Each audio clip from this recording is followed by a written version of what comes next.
La ville de Tokyo, 40 millions d'habitants, pareil, une plaque continue d'habitation sur des kilomètres carrés. Et puis un phénomène qui est pas un phénomène urbain, mais qui est un phénomène pré-urbain, c'est le phénomène du mitage du territoire qu'on connaît un petit peu en France, parce que quand on va dans les campagnes, on voit bien qu'il y a une ferme un petit peu partout, un village un petit peu partout. Mais il y a certains endroits, comme le nord de l'Inde ou le nord-est de la Chine, là, qui est le slide d'après, vous avez une notion de distance sur le côté, mais il faut voir que dans ces endroits-là, sur un carré de 10 km par 10 km, on peut avoir jusqu'à 100 villages.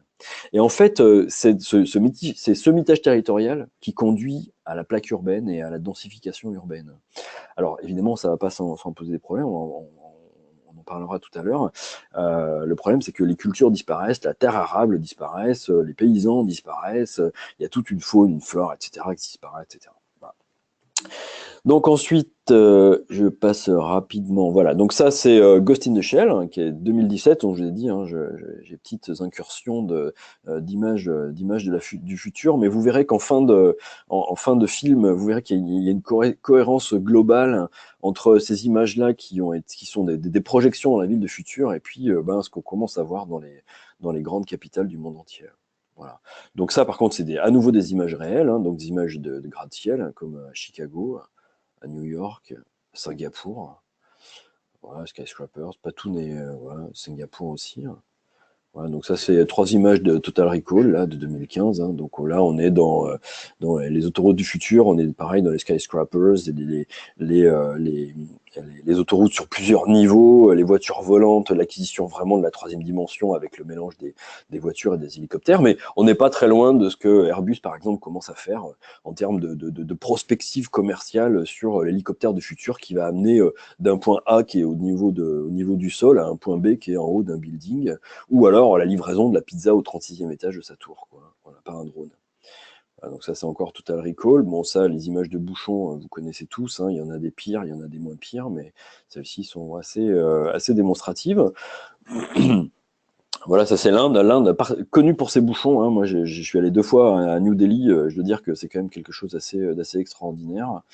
Voilà, c'est les photos du 5e élément.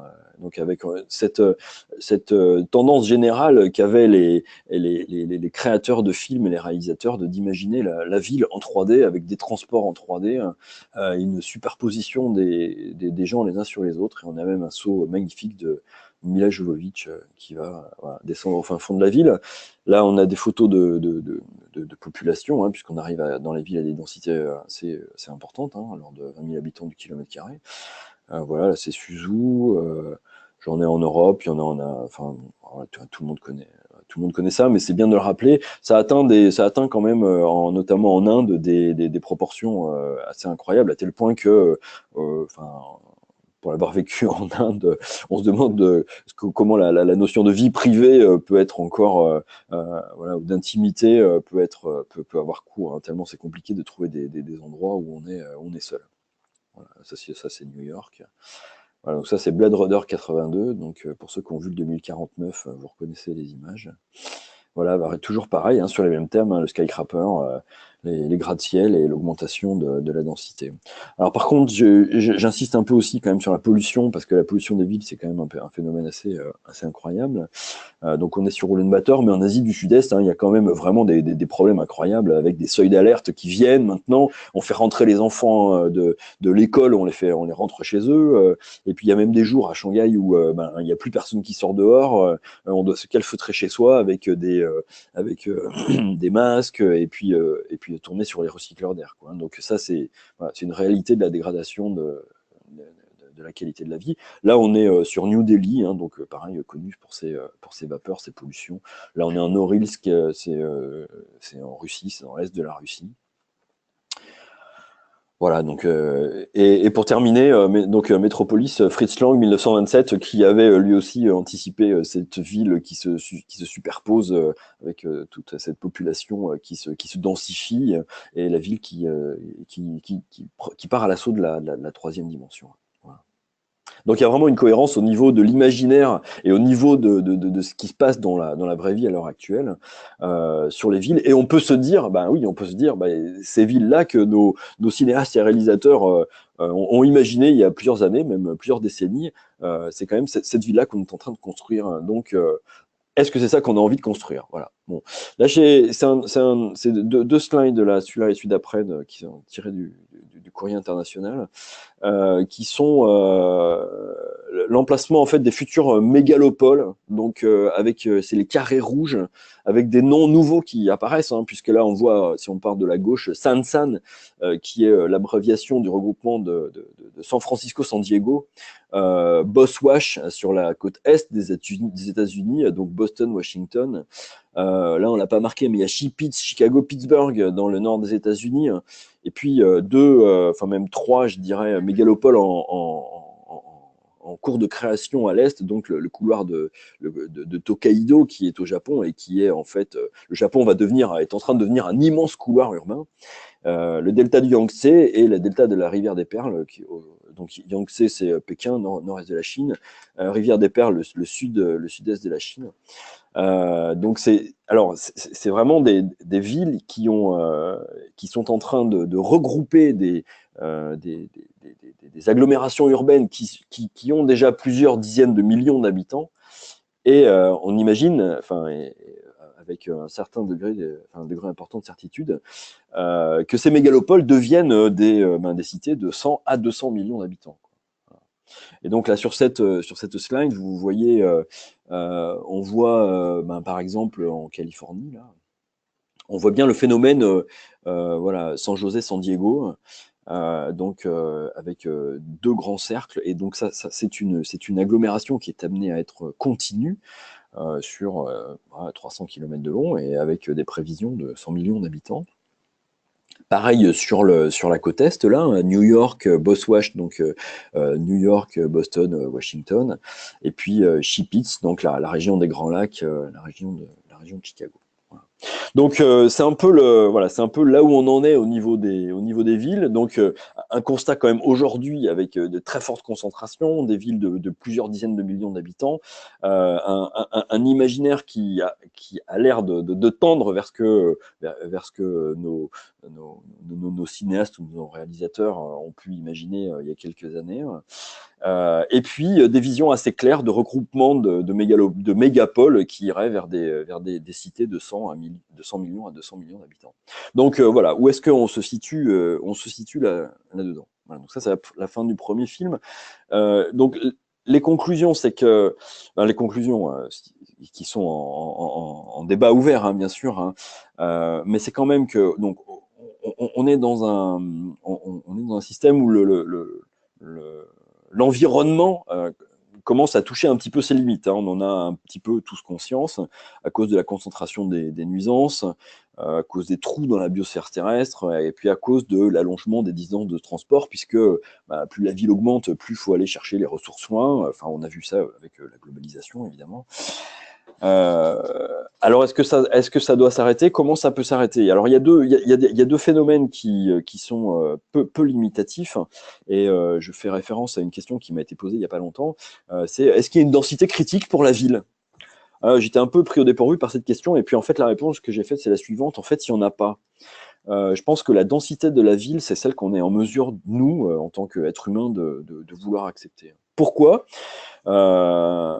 Parce qu'on vit déjà avec une certaine dose de déni, et heureusement, parce qu'on a peur des catastrophes naturelles, on a peur de ce que peut nous arriver dans le futur. Et si on ne fait pas de déni par rapport à ça, on ne vit plus. Hein. Donc, de tout temps, il y a des gens qui ont fait l'agriculture au bord de volcans, il y a des gens qui habitent sur la faille de San Andrea, et puis ils vivent très bien, et puis ça continue comme ça, et puis ils n'y pensent pas tous les jours. Et heureusement, puisque c'est ce qui permet le développement de l'humanité.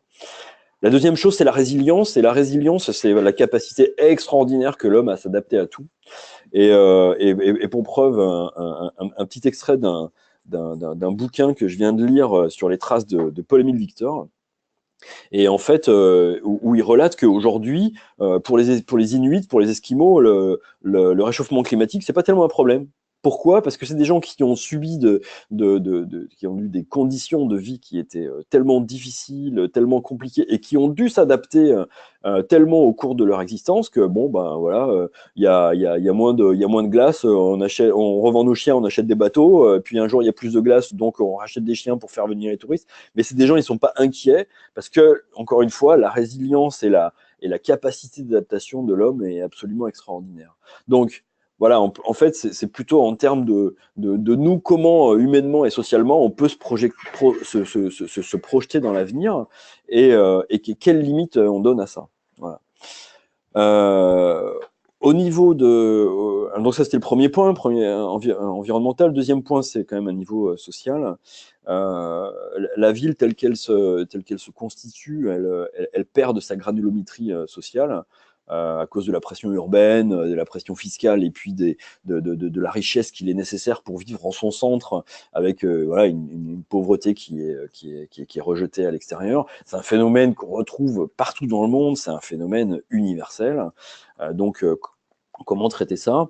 Et puis il y a aussi un point commun qu'on voit dans tous ces reportages là, c'est l'élévation, la superposition des gens. Bah oui, parce que les terrains diminuent, la ville se concentre, etc.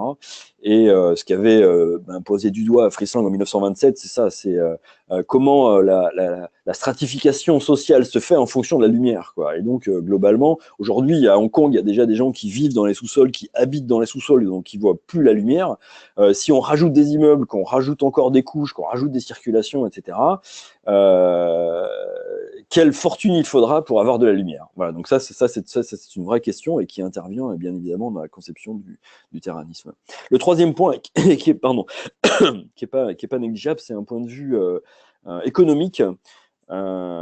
Puisqu'au niveau de l'économie, la concentration de la ville et surtout la complexité qui s'accompagne de la concentration de la ville amène la stagnation économique. Donc ça, il faut bien avoir conscience de ça.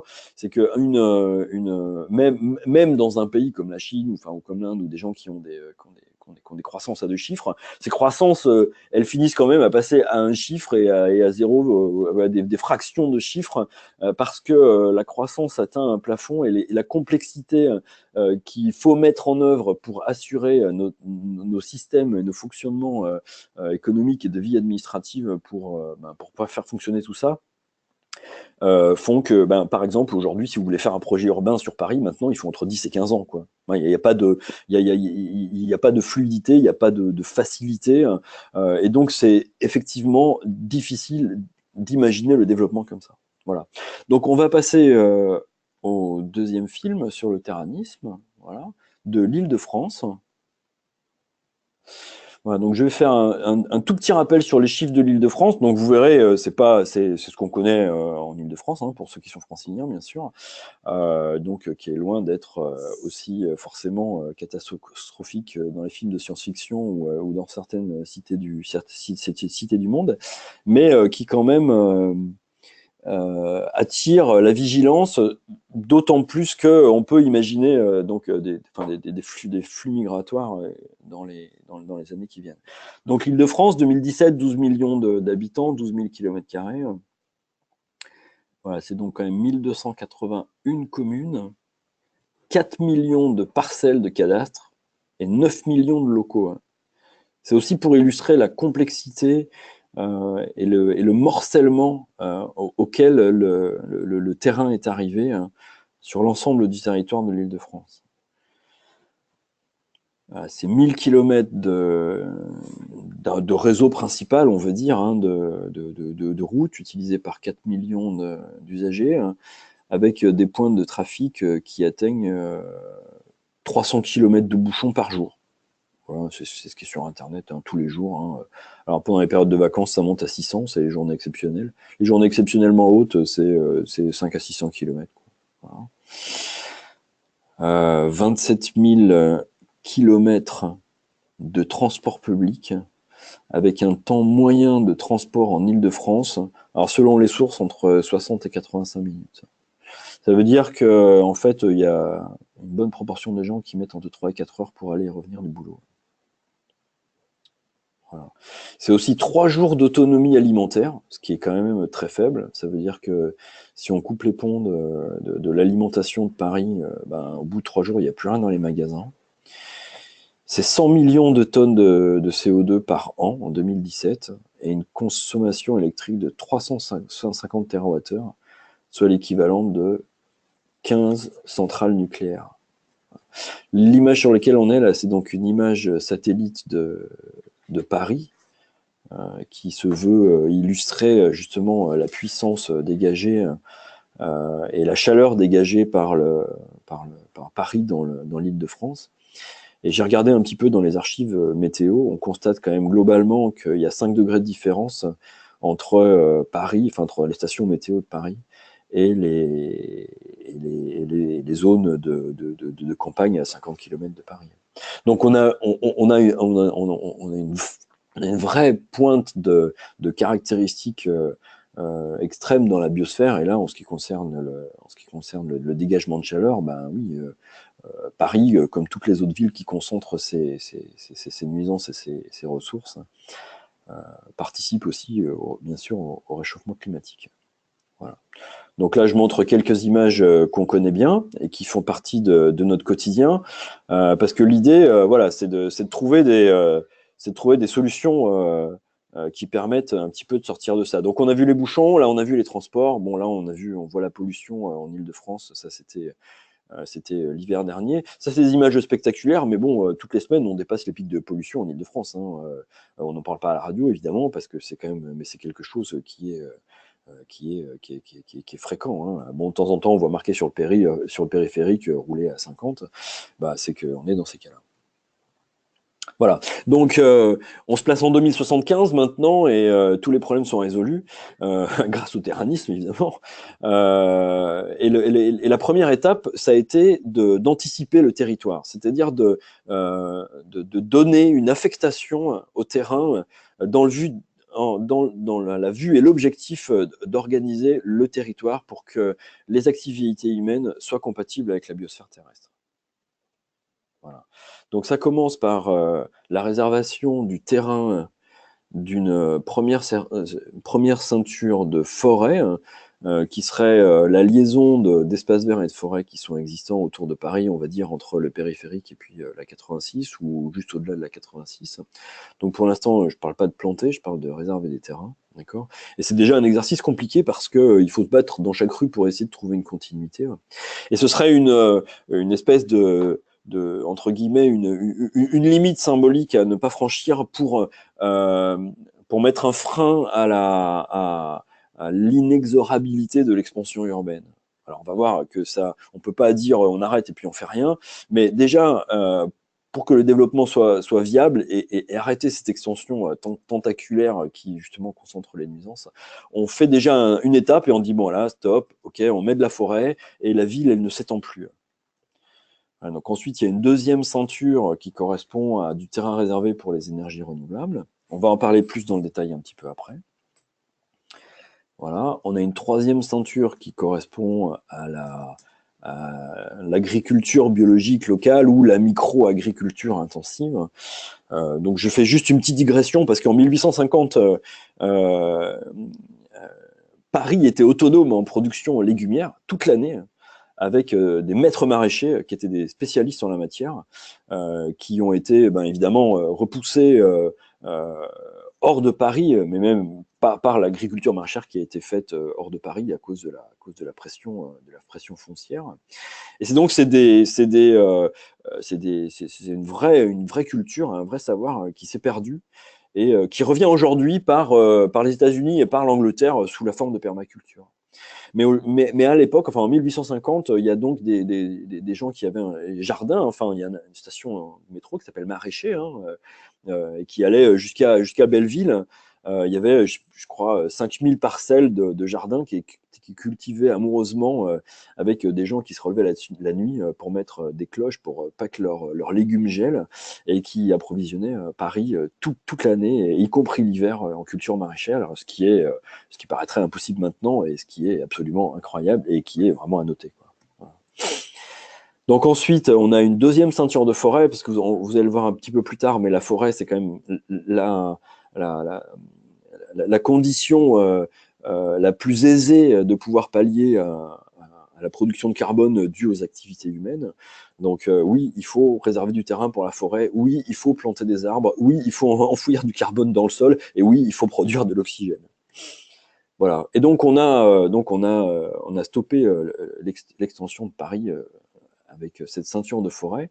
Mais autour de l'Île-de-France, on crée donc les cellules de terranisme que vous voyez en train de s'afficher. Elles sont toutes affectées à une des grandes villes ou déjà métropoles qui sont autour de Paris. Donc on part, si on fait dans le sens des aiguilles d'une montre, on a Orléans, Chartres, Rouen, Amiens, Reims, Troyes et puis Auxerre.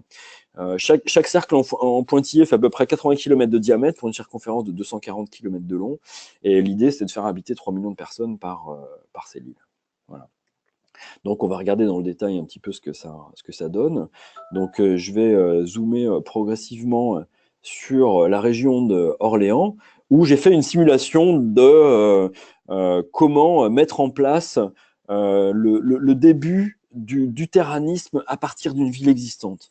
Voilà, mon objet aussi, c'est de montrer que le terranisme s'applique effectivement à des villes ex nihilo, c'est-à-dire qui seraient construites dans le désert, enfin, à partir de rien, mais elle s'applique aussi aux structures urbaines existantes, de manière à les développer différemment dans le sens de cet équilibre entre biodiversité et activité humaine. Voilà. Donc là, je passe. Voilà, donc là, vous voyez des petites taches de jaune là qui apparaissent. Donc c'est l'aire urbaine qui commence. Là, vous avez donc là à la suite. On peut démarrer l'aire urbaine, ensuite tout de suite vient les transports. On a remarqué que, enfin je dis on, mais en fait c'est les spécialistes du transport remarquent que quand on crée des transports de part et d'autre d'un endroit, il y a des exemples comme ça par exemple à Marrakech, des exemples qui sont arrivés un peu par hasard, mais deux autoroutes urbaines qui sont faites à 2-3 km de large, et entre les deux, eh ben, on voit la ville qui pousse, quoi, et qui se construit de manière assez naturelle, sans traumatisme, et ça se fait de manière assez fluide. Voilà, donc c'est les transports. Ensuite, la ville, bah, évidemment, elle peut se développer. Là, c'est une bande que j'appelle PWM, donc ça veut dire Power, Water and Material Area. C'est-à-dire en bordure de la bande urbaine, de l'aire urbaine, une zone qui serait, on va dire, entre guillemets, semi-industrielle, mais dans laquelle on pourrait produire de l'énergie renouvelable. Hein. Je fais écho au terrain qu'on a réservé dans la première partie. Toute la partie donc alimentation et traitement d'eau, d'accord, aussi bien pour la culture que pour la ville. Et puis M comme matériau pour tout ce qui est le recyclage des matériaux et les allers-retours entre l'aire urbaine, les déchets, son recyclage, le retour vers l'aire urbaine, etc. Voilà. Donc là, l'aire urbaine se développe tranquillement. Il y a une zone de biofuel. Alors pourquoi biofuel? Parce que ça connote pas toujours bien dans un discours. Mais l'idée, c'est que on a quand même un souci dans le développement du tous électrique, c'est la batterie et le stockage de l'énergie. Donc l'idée, c'est qu'il vaut peut-être mieux faire tourner un moteur à piston de temps en temps avec du biofuel pour écréter les pointes, parce que le problème de l'électricité, c'est souvent ça, hein, c'est un problème de crête et de puissance de crête. Plutôt que de partir dans un système où il faut des batteries partout, quoi. Voilà. Donc l'idée du biofuel, c'est d'écréter les pointes et de pouvoir au maximum limiter l'usage de la batterie. Voilà. Donc ensuite au nord, on voit l'agriculture, la micro-agriculture intensive locale. Voilà, il y a beaucoup de littérature autour de ça, mais bon, globalement, le concept, c'est que la culture intensive locale est au milieu des arbres est possible avec un mélange très savant et qui offre des rendements spectaculaires, supérieurs aux rendements industriels éventuellement contre toute attente, mais si on y réfléchit bien, c'est quand même pas dénué de sens. Et dans lequel on peut mettre les animaux dans les forêts. Les forêts, ça peut être des vergers, donc on peut avoir des fruits, et juste à côté, on peut avoir de la culture maraîchère, etc. Alors, il y a des choses pour lesquelles c'est plus compliqué, notamment la culture céréalière ou la culture du lin ou du coton, etc. Mais il y a quand même énormément de choses à faire en local et avec des taux de rentabilité et de production qui sont très intéressants. Voilà. Donc on va finir notre petite aire urbaine sur de la forêt, encore de la forêt, toujours de la forêt, donc plantons des arbres. Dans grosso modo, les chiffres avec lesquels le terranisme est construit, c'est 1700 mètres carrés d'agriculture par habitant. 400 mètres carrés pour toute la partie PWM, donc la production d'électricité, l'eau et puis les matériaux. Et puis l'équivalent en agriculture, en vraie nature, c'est-à-dire en forêt, pour compenser les activités humaines. Voilà. Et la forêt qui aide aussi, bon, pas le temps de tout développer, mais au redéveloppement des espèces, hein, toutes les espèces animales et la microbiologie qu'on est en train de perdre, enfin à cause des pesticides, de la monoculture, etc. etc. Voilà. Donc j'appelle ça la true nature. Voilà, donc je vais faire un petit zoom encore sur la ville et sur l'aire urbaine pour comprendre comment tout ça, s'articule. Ouais, juste une petite seconde. Voilà. Voilà, donc ça c'est l'aire urbaine. Donc les morceaux, hein, les morceaux de puzzle que vous voyez, ce sont des lotissements, enfin des lots par un, donc des groupes qui seraient éventuellement donc des groupes d'immeubles de 4 à 6 étages sur lesquels il pourrait y avoir de la culture sur les toits. Vous voyez au nord la partie agriculture, microagriculture intensive, et au sud la partie forêt. Et entre les deux, on va faire le détail là, mais donc la partie donc, PWM. Voilà, donc ça commence comme ça, avec au sud, vous voyez The Lane. Donc The Lane, c'est une voie qui pourrait être accessible, c'est l'extérieur, là on est du côté extérieur de la cellule de terranisme. C'est une voie accessible aux voitures, aux camions, etc., pour alimenter la ville. Et tout de suite après, on a donc les super-trains. Donc, voilà, donc les super-trains, c'est ce qui borde l'aire urbaine. L'aire urbaine fait 2 km de large, donc on peut aller à pied d'un côté ou de l'autre, et sachant qu'on peut y aller à pied ou avec voilà, des systèmes de transport électrique pour les personnes à mobilité réduite ou comme des chariots électriques pour approvisionner les magasins, etc. Enfin, voilà. L'idée, c'est d'essayer d'imaginer la ville du futur sans voiture à l'intérieur de la ville. Voilà. Alors bon, ça peut peut-être paraître compliqué, mais il y a aussi des solutions, il y a aussi des solutions possibles, si tant est que c'est vers cette direction qu'on veut aller. Enfin, on voit qu'il y a quand même des tendances, hein, puisqu'aujourd'hui à Paris, nettement, la tendance, c'est de supprimer les voitures du centre-ville. Alors j'ai fait une petite erreur. Voilà, je reviens sur mes pages, juste une seconde. Voilà, donc ensuite, la partie donc PWM avec le traitement d'eau.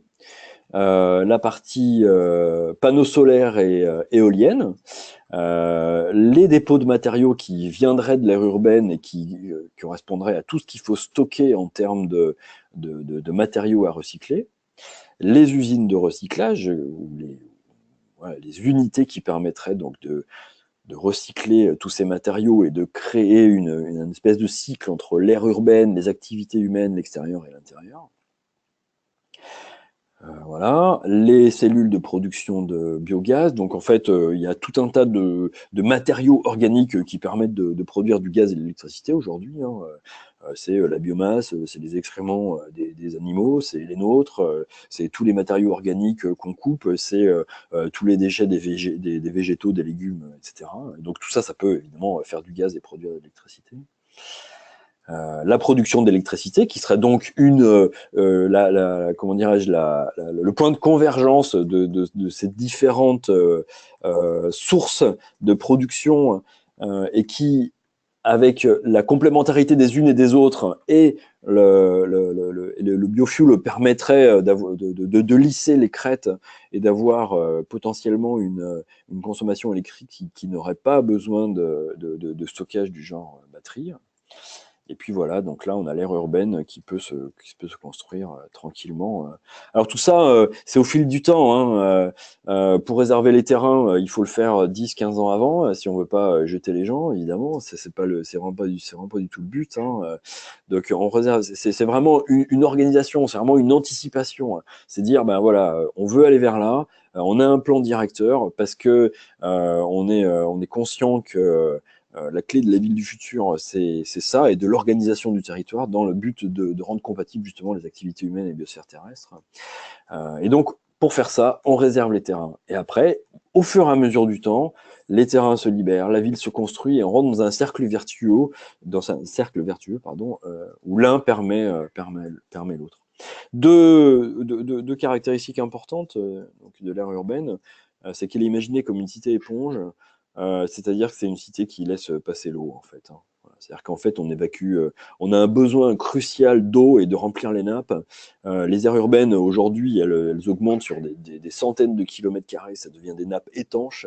On rejette l'eau à des kilomètres alors qu'on ferait mieux de les garder dans le sol. On a des problèmes de lessivage de sol, des problèmes d'érosion qui sont générés par ça. Donc l'idée, c'est vraiment de laisser pouvoir. Alors il y a plein de technologies hein, pour faire ça, mais c'est pas très compliqué hein, d'ailleurs. Hein, mais ça, c'est un point important. Et la ville, elle est piétonne.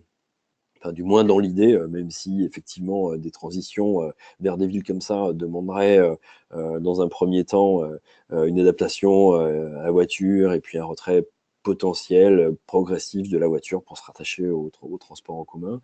Je rappelle que les transports en commun, il y aurait un arrêt tous les 500 mètres. Les super-trains, c'est des trains qui seraient 2 fois plus larges, qui auraient des capacités 2 fois plus importantes que celles d'aujourd'hui. Il y aurait 2 fois 2 voies de manière à dans le même sens, avoir des basses vitesses pour faire des arrêts tous les 500 mètres et des grandes vitesses qui permettraient de faire des plus grands arrêts.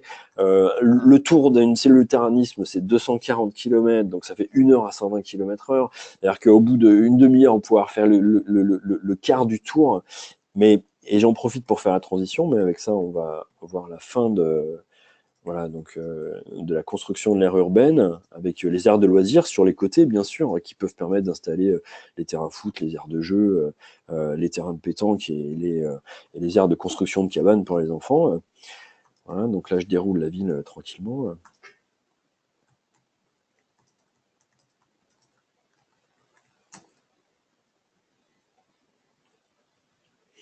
Normalement, j'ai un verre d'eau là, mais j'ai pas de verre d'eau, Pierre. Non, non, non, je plaisante, hein. Voilà, je finis. Non, mais c'est parce que j'avais juste 5 secondes là, c'est pour ça, avant avant la slide suivante. Voilà, et donc, du coup, je fais la transition avec un point qui est très important et qui est aussi un des facteurs crucial pour obtenir la limitation des déplacements et une grande résolution dans les disparités sociales et l'exclusion, c'est la ville diversifiée. Voilà, la ville est diversifiée. Ça veut dire que si on prend là le noir, le gris que vous voyez apparaître à l'écran, le jaune, le bleu, chaque couleur correspond à une fonction, c'est-à-dire que globalement, si le jaune c'est les logements, ben, on a des logements qui sont également répartis. Si le bleu c'est les bureaux et les services, eh ben, ils sont répartis un petit peu partout.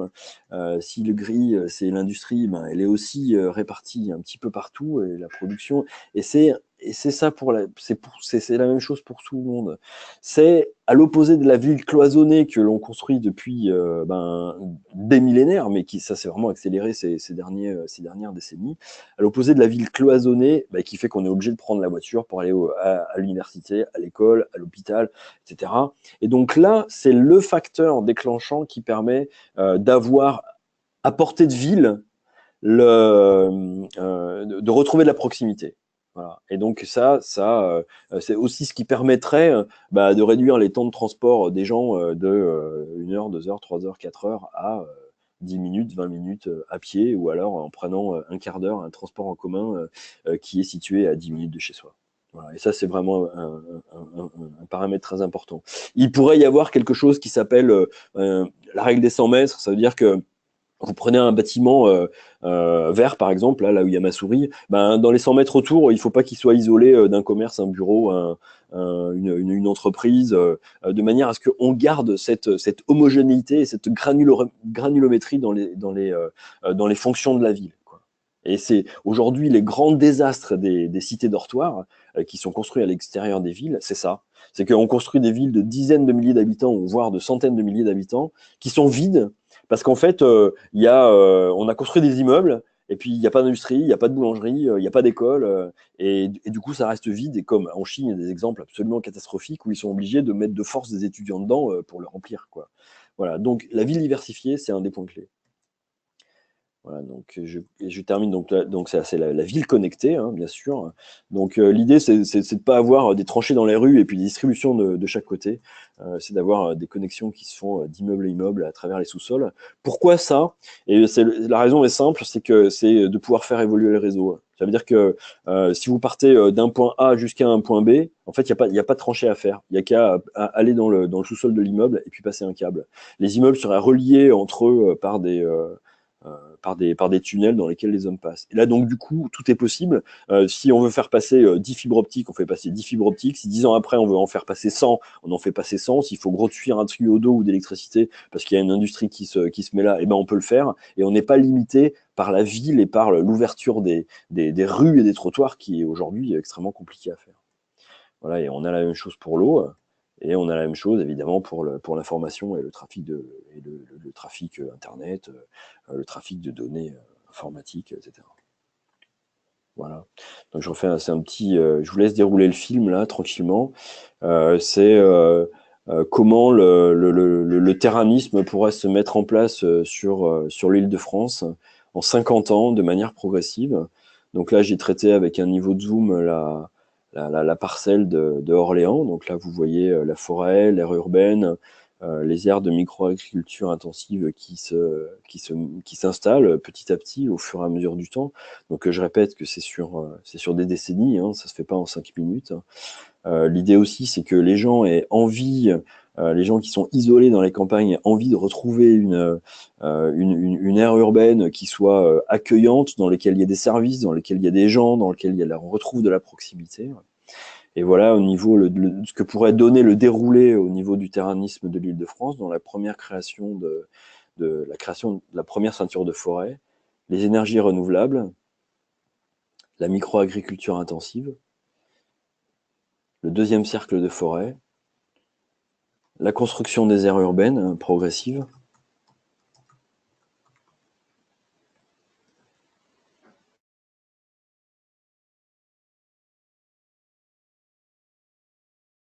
agriculture. Donc tout ça, évidemment, ça se fait en même temps, ça se fait progressivement. Moi, j'ai montré ça avec les moyens du bord sur ma vidéo. Mais l'idée, c'est que ça puisse être en permanence compatible avec la configuration actuelle des lieux et que c'est une tendance, c'est une évolution, une organisation du terrain qui permet d'aboutir à ça. Voilà, donc là, vous avez une image neuve qui est en rupture et qui pourrait être en 2075 la nouvelle configuration de l'Île-de-France. Voilà, donc Île-de-France 2075, 26 millions d'habitants, 60% de compensation carbone, 100% d'énergie renouvelable, 80% d'autonomie alimentaire, un réseau de transport de 10 000 km et des coûts d'infrastructure de l'ordre de 50% en moins. C'est pas des chiffres tirés du chapeau, hein, donc j'ai bossé suffisamment de temps pour trouver des sources et croiser des informations dans tous les sens pour arriver à ces résultats-là. Donc la conclusion, c'est que les solutions sont vraiment possibles. Donc quand on voit mon projet, on parle beaucoup souvent d'utopie, prospective, etc. On a du mal à imaginer qu'on peut le mettre en place.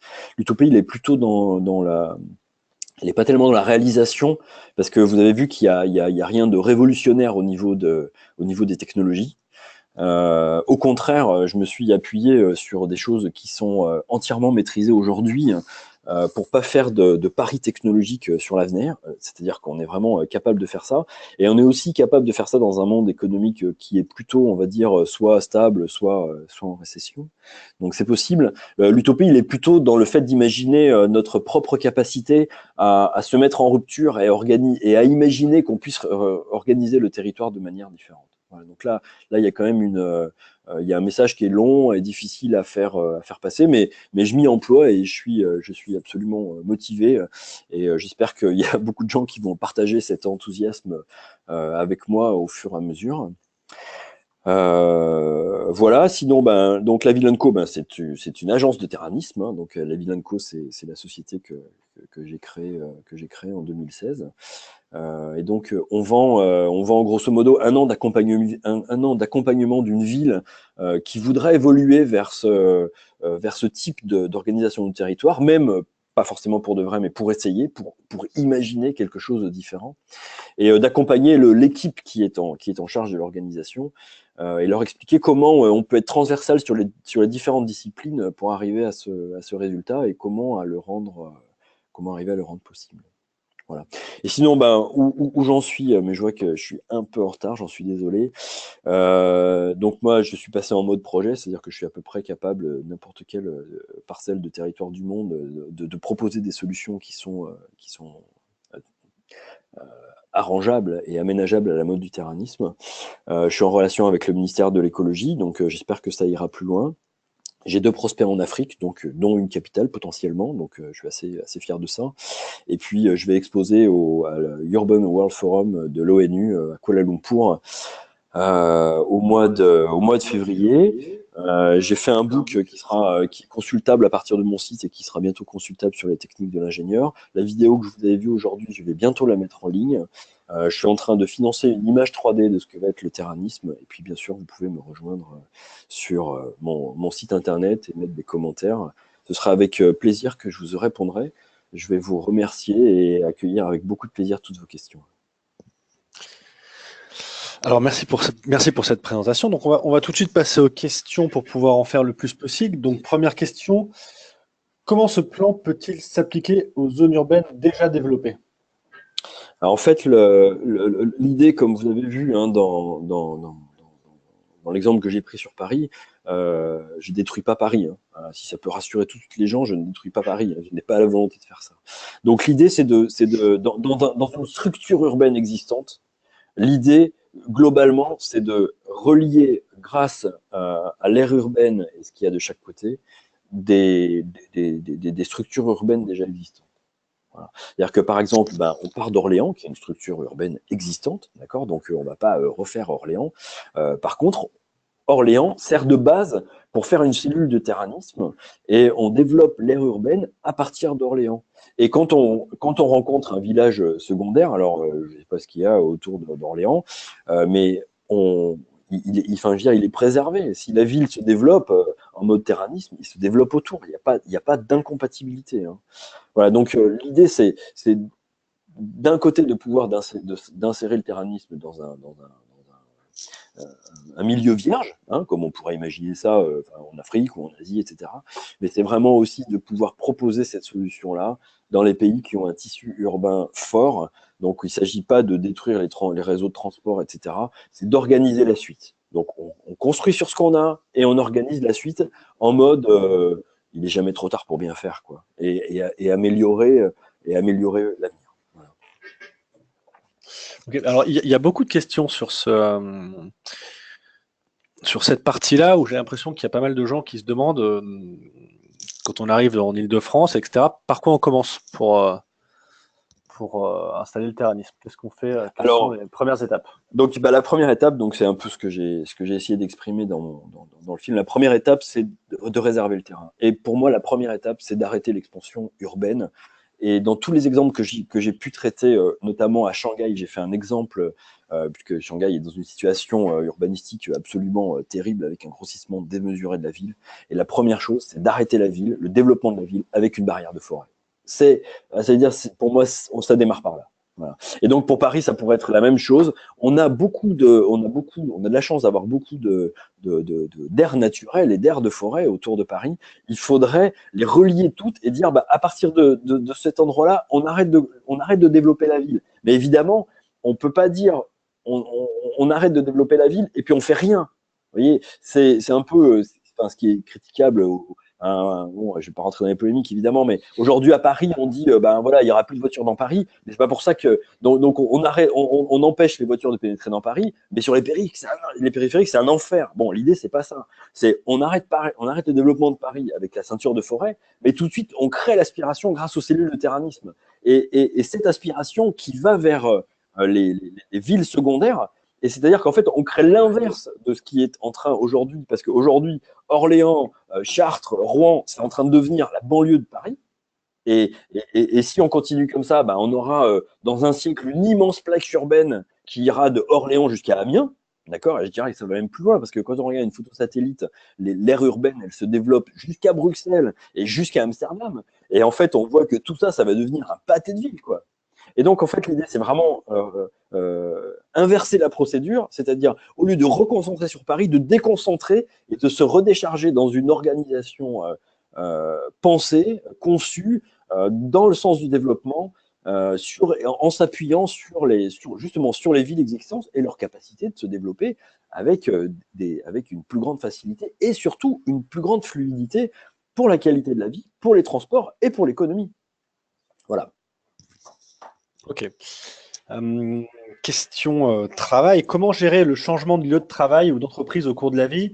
Serait-on par exemple obligé de déménager dans une autre cellule en cas de changement de travail? Alors, je vais répéter, mais c'est pas grave parce que là, on a perdu ces repères-là. On a perdu ces repères-là parce que le déplacement de la ville et le modèle de la banlieue urbaine est devenu tellement universel que maintenant, on n'imagine presque plus, surtout en France, hein, en Allemagne, c'est pas tout à fait pareil parce que les gens n'aiment pas se déplacer en Allemagne, mais en France, je veux dire, prendre sa voiture une demi-heure, trois quarts d'heure, une heure, ça fait peur à personne, quoi. D'accord? Mais on n'est pas astreint à ça. Et imaginer la ville diversifiée, c'est imaginer avoir du travail à côté de chez soi, hein. C'est-à-dire, au lieu de regrouper les usines dans des zones industrielles, elles sont dispatchées partout et entre les usines, oui, il y a des services, il y a des logements, etc. Et donc l'idée, c'est que les gens ils peuvent choisir. Ils peuvent choisir, c'est-à-dire qu'ils ont le choix entre, je veux tel boulot, je suis prêt à me déplacer, ou alors je privilégie les faibles temps de transport, je trouve du boulot autour de moi.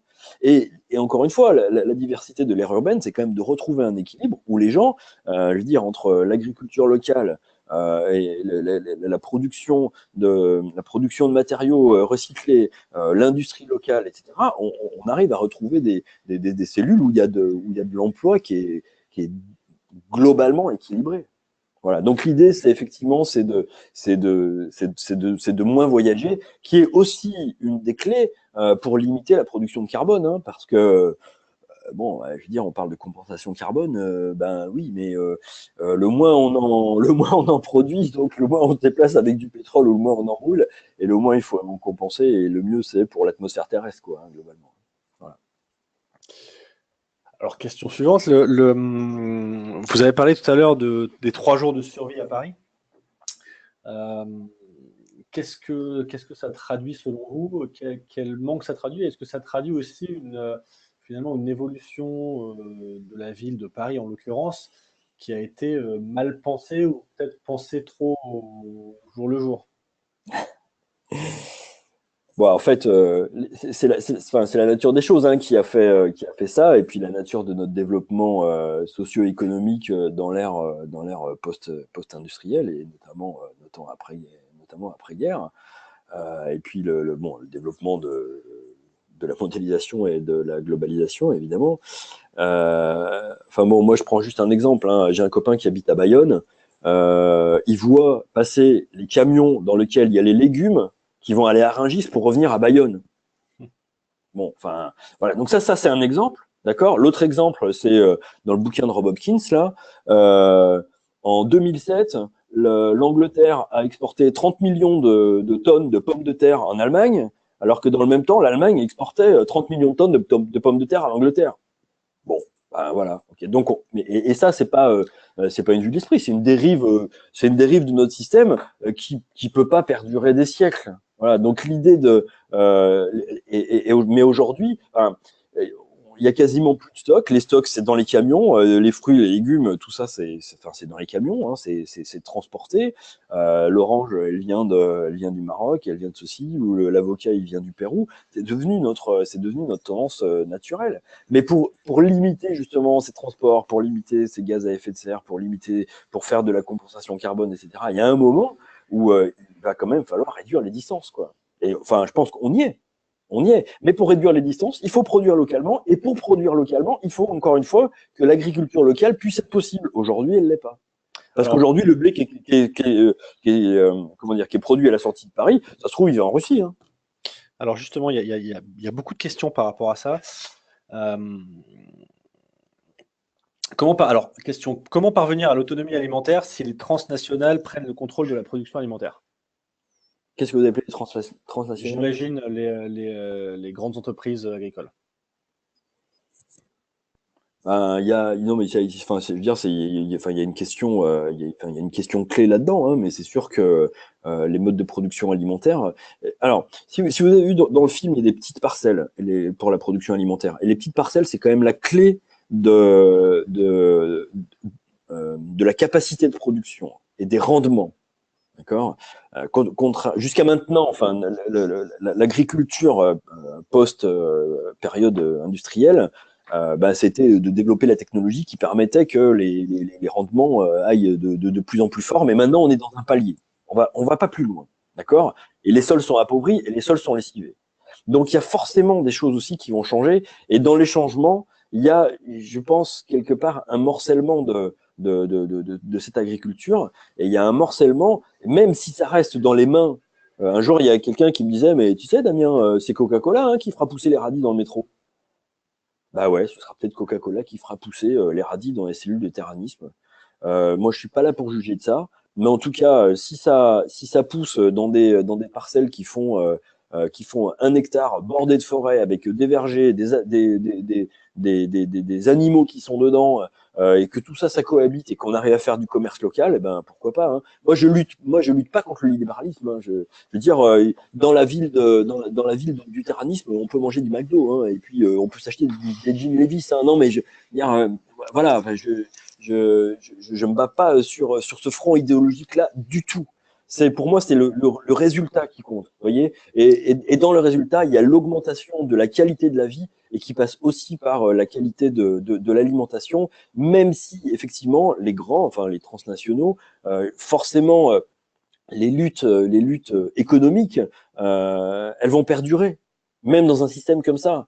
Je pense que les petits auront peut-être plus de facultés et d'opportunités pour gagner leur croûte sur 1 ou 2 parcelles, etc. Mais ça n'empêche pas que, bah oui, s'il y a des grands qui veulent acheter des parcelles, etc., bah, ils le feront. Mais l'important, c'est d'essayer de légiférer sur la taille. Vous voyez, mais sur la taille de la parcelle. Et si quelqu'un veut 100 parcelles, ben, il aura 100 parcelles.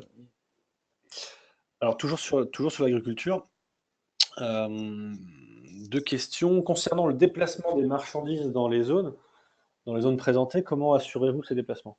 Alors, vous avez vu que donc c'est des ronds hein, que j'ai décidé, hein, d'accord. Donc tout autour des ronds, on peut tourner avec des super trains et avec des voitures et avec des camions, d'accord. Donc en fait, le sujet, c'est l'approvisionnement entre les super trains, c'est-à-dire les couronnes intérieures et extérieures, et puis l'intérieur de la ville. Voilà. Donc le vrai sujet, c'est ça.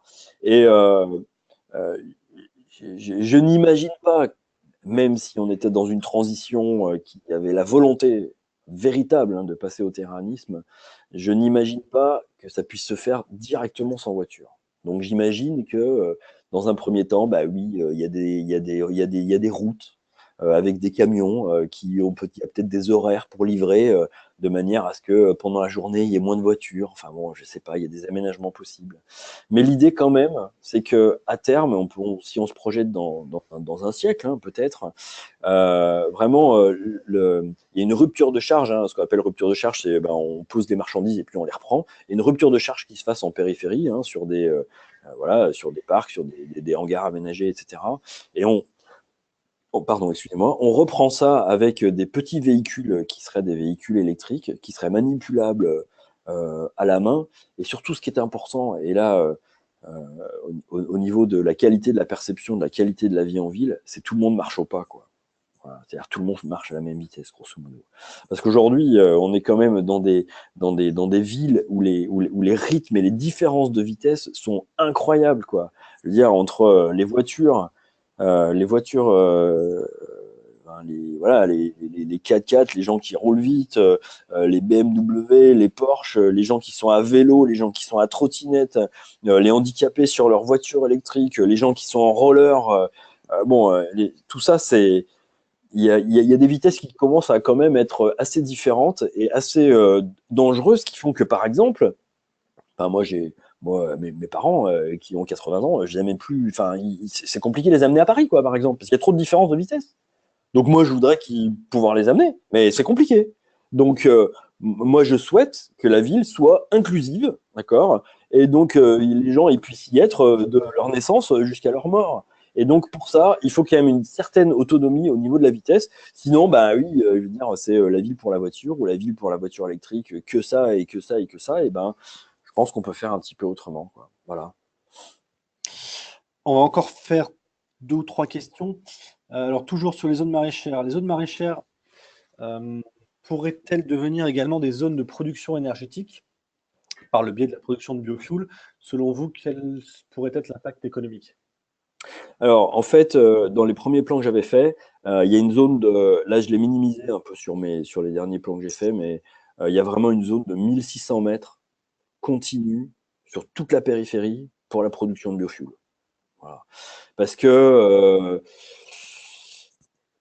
il faut imaginer la transition, quoi. Voilà. Et donc, bon, le pic pétrolier, il est en train d'arriver, ou il va arriver dans 20 ans. Enfin bon, peu importe, mais il y a un moment où il y a une transition. Il va falloir faire la transition avec des quantités de carburant qui vont diminuer, mais avec une technologie qui va être encore existante. Tous les moteurs à piston. Aujourd'hui, on dit oui, en 2030, toute la voiture électrique. Non, je veux dire, faut être réaliste, quoi. Hein. Les voitures électriques, c'est 0,00001%, même si Tesla fait, je sais pas combien, 1000 voitures par jour. En 2030, on sera à 2%, voire 5%, mais on ne sera pas à 95%. Donc, le moteur à combustion, bah oui, on va encore s'en servir. L'idée, c'est vraiment de mélanger les genres et d'arriver à trouver des énergies qui se compensent. Alors, ça répond pas tout à fait à la question, mais l'idée, c'était quand même que la production de bioflux, elle soit vraiment à côté de la production d'électricité. Donc, en fait, pour aller jusqu'au bout, la première couronne pour l'agriculture, ce serait de la culture de biofuel. Après, on attaque la deuxième couronne serait la microagriculture intensive avec les vergers, l'élevage dans les forêts de vergers, etc. Parce que ça demande du soin, de l'entretien de la part des gens qui cultivent et une très grande compétence et une très grande attention. Et donc ça nécessite de la proximité. Voilà. Et dans la partie intérieure, qui est plus loin de la ville, les cultures qui demandent peut-être plus de place, hein, mais par contre qui demandent moins d'attention, comme la culture céréalière ou la culture de coton ou de lin ou ce genre de choses. Voilà. Voilà comme j'ai imaginé que ça peut être organisé, mais bon, d'un autre côté, il y a peut-être d'autres manières de le faire, hein, et là, moi, je suis complètement à l'écoute de l'optimisation de ce genre d'organisation. Alors, peut-être pour finir 2 questions sur le déroulement de votre projet, quelles sont les principales contraintes euh, pour vous pour convaincre les interlocuteurs en responsabilité et quels sont les principales retours que vous avez par rapport aux responsables à qui vous pouvez présenter votre projet? Alors, il y a quand même moi j'ai une difficulté que je cache pas, hein, c'est qu'il y a quand même une rupture d'imaginaire et de l'avenir au niveau de l'organisation du territoire, parce que on n'a jamais imaginé d'organiser le territoire comme ça, à des échelles comme ça. Donc c'est en rupture. Donc pour les gens qui fabriquent la ville, qui fabriquent le territoire, etc. Aujourd'hui, c'est quand même relativement difficile de changer de paradigme comme ça, quoi. Donc, bah oui, il faut faire ses preuves. Donc, pour faire ses preuves, il faut faire un premier projet, etc. Par contre, je pense que il y a des phénomènes, il peut y avoir enfin, il va y avoir des phénomènes déclencheurs, c'est qu'on est quand même time to market. Ça veut dire en gros qu'il y a quand même beaucoup de pays qui sont au pied du mur, quoi. Il y a beaucoup de capital dans le monde où les contraintes environnementales et sociales deviennent inacceptables, quoi. Enfin, ou difficilement supportables. Alors, soit la résilience fait que ben, on s'adapte, hein, et puis ben, ok, ça continue comme ça. Mais je désespère quand même pas qu'il y ait des gens qui se disent bon, on va peut-être essayer de trouver des solutions pour faire autrement, quoi. Et là, bah, le terranisme est là. Ouais, c'est ce que j'essaye de promouvoir. Je dis pas que c'est facile, mais si je vais à Kuala Lumpur à un salon de l'ONU, bah oui, c'est pour montrer il y a d'autres solutions qui sont possibles. Et en plus, qui sont possibles enfin, euh, en répondant à toutes les problématiques d'un coup. Voilà. En fait, alors c'est ça qui peut paraître un peu Ouais. prétentieux ou Ouais. incrédule. Et il disait bon, attends, ils nous vont quoi là? Ils nous vont, voilà, mais non, en fait, non. Je veux dire, c'est vraiment essentiellement une question de rupture, de changement de paradigme, d'imaginer, de se concerter, de s'organiser, de faire travailler les gens transversales, etc. Mais c'est possible. Et moi, c'est vraiment un message d'espoir. Enfin, moi, j'ai deux filles qui ont 17 et 20 ans. Moi, je préfère imaginer mes enfants dans des cellules de terranisme, même si c'est à 20 km d'Orléans, dans lequel il y a la fac pour ses enfants, le commerce, l'industrie, le machin, le truc, etc. à côté, plutôt que dans les gratte-ciel qui sont dessinés dans le Ghost in the Shell ou dans Blade Runner, quoi. Voilà. Enfin, voilà. C'est ce qui m'anime et c'est ce qui me pousse dans mes retranchements, dans mon travail pour essayer d'aller plus loin et de faire passer le message. Ok. Alors, je vais faire deux questions, mais il y en a une à laquelle vous venez de répondre. Qu'est-ce qui s'oppose aujourd'hui principalement au terranisme? Donc, on va dire que c'est plutôt le côté rupture Ouais, pour convaincre. je pense que c'est la difficulté vous savez, aujourd'hui, enfin, notamment, enfin, si je prends l'exemple de la France, hein, on est dans des systèmes décisionnels au niveau de la collectivité territoriale qui sont extrêmement liés aux politiques et au local, d'accord? Et on a, enfin, c'est comme ça hein, en France, hein, bon, c'est comme ça aussi dans d'autres pays, mais des échéances de mandats qui sont très courtes. Et aujourd'hui, trouver quelqu'un qui va dire ben, je vais engager mon territoire dans cette direction, alors que ça va être au-delà de mon mandat, vous voyez, ça c'est compliqué. Et ça, c'est vraiment compliqué. Même si, parce que, ben oui, la personne, elle veut être élue dans 4 ans, elle veut pas être élue dans 30 ans. Et donc, ça c'est un vrai frein. Ça, j'en ai bien conscience. Mais bon, voilà, il y a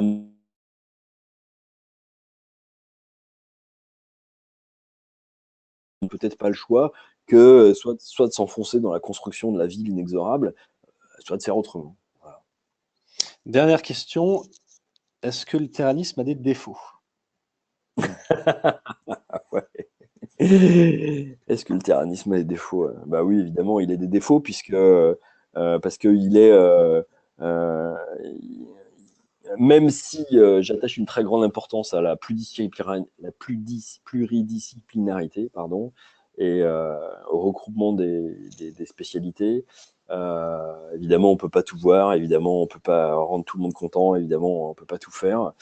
Par contre, c'est quand même une tâche auquel je m'attache.